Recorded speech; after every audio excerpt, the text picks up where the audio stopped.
die? Do you see a pandemic? Yeah, on the news. No. Do you see ambulances rushing back and forth everywhere? Do you see bodies on the street? Do you see lines outside of hospitals? Do you see a pandemic? How a pandemic would look? Do you see a pandemic? Oh, but my friend's grandma, your friend's grandma was 96.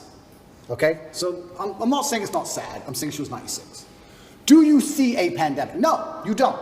But they have just lied to you so many times that you're ignoring your own eyes.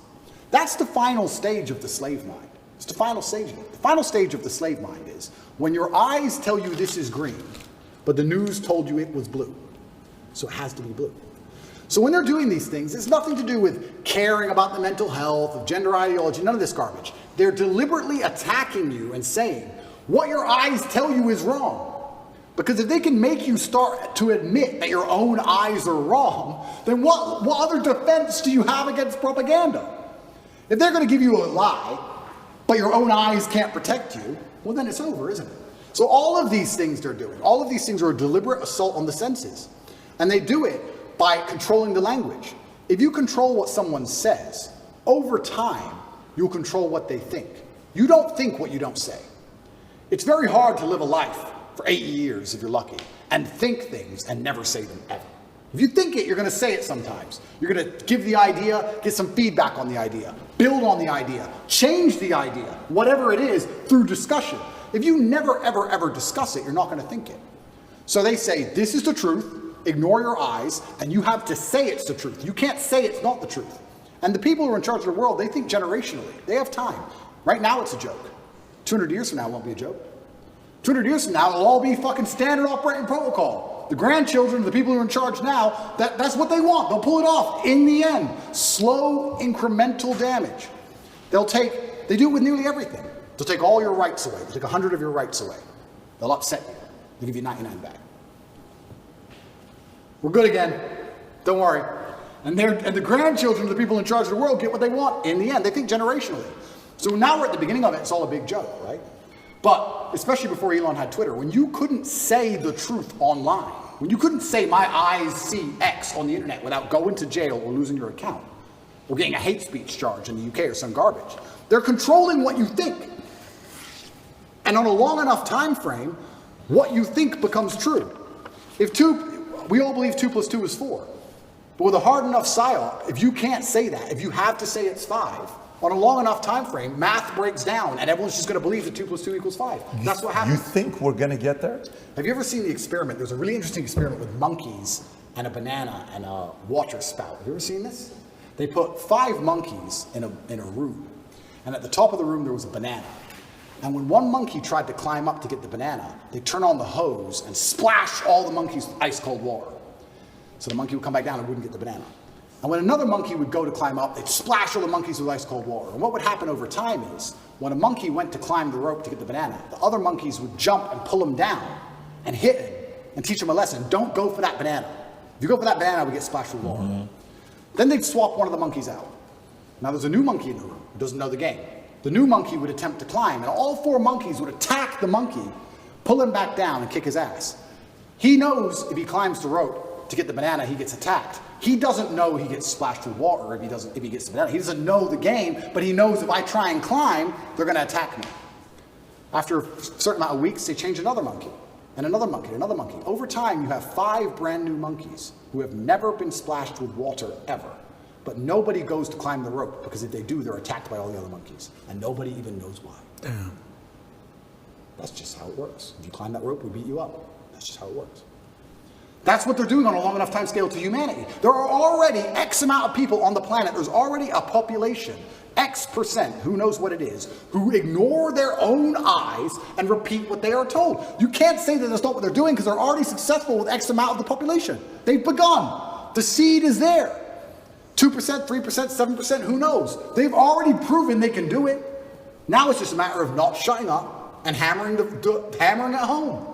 Make sure they repeat it in schools. Children are young. They believe things. They're impressionable. Hammer it to the kids, especially. Put it in every Disney movie. Give it to the kids all day long. They grow up sooner or later. Long enough time frame, that's it. It's generational attacks. But do you think that's going to work, though? Because let me maybe unpack the question. So I'm from Glendale. I went to Glendale High School, hence the lawyer, right? So yesterday, a big fight broke out in Glendale. Massive, it's all over the news. Yep. So the fight was over these parents, Armenian parents, who were for 4 years are like, listen, we don't mind if you're gay, but don't teach our 4-year-olds about transgender. Don't put these books in. Finally yesterday, big old brawl. It's all over the news. They're fighting. Armenian parents are like, we're not gonna tolerate this. This is just not gonna happen to us, right? Then you go to YouTube. YouTube comes back and says, hey, starting such and such, all the videos that were put up about, you know, the election and, you know, whether it was a fake election or not, we're no longer going to give a strike or take those videos down. They can stay up there, right? This is totally fine.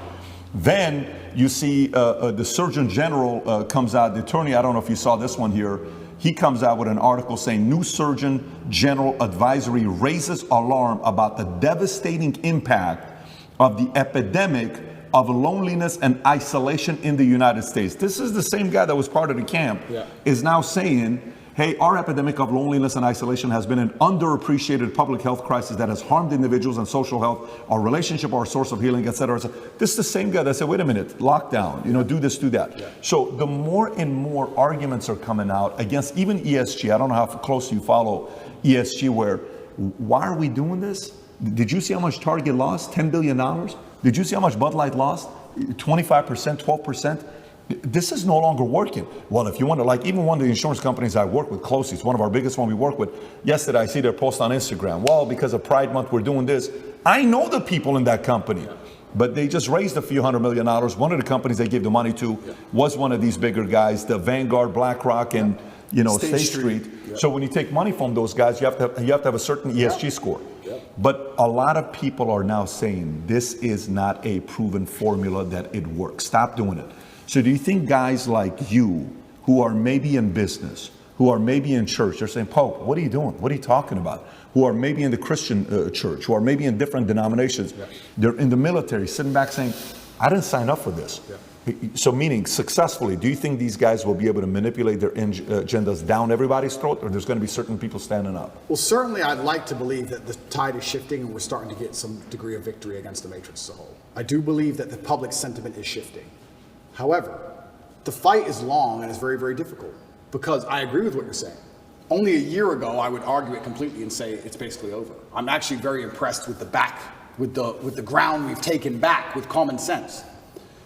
But these people operate so slowly. It's generational, these attacks. The attacks we're suffering now were started in the 70s and 80s. They take it over time. And yes, it's fantastic that those parents fought back against that school. That's fantastic. But there's a whole bunch of schools where they didn't. And who knows, okay, that particular book might be removed. A softer version will be implemented. Next year, maybe that book will come back. They have all the time in the world, all the money in the world, and they're insulated from these things. That's what's most scary. You talk about Vanguard and BlackRock and all these companies. What's actually scary about it is the people who are making these decisions are completely insulated from the consequences of their decisions. They're in Switzerland. They fly private. They don't care. You think they care about any of this crap? They'll say, oh, do this. Oh, it's caused a riot. They don't live there. They're nowhere near it. They have nothing to do with it. When's the last time you've even seen a politician? Do these people even exist? They're have nothing to do with where they operate. It's actually amazing. When I was in Dubai once, I think it was about 3 years ago, I saw the leader of Dubai walking through the mall.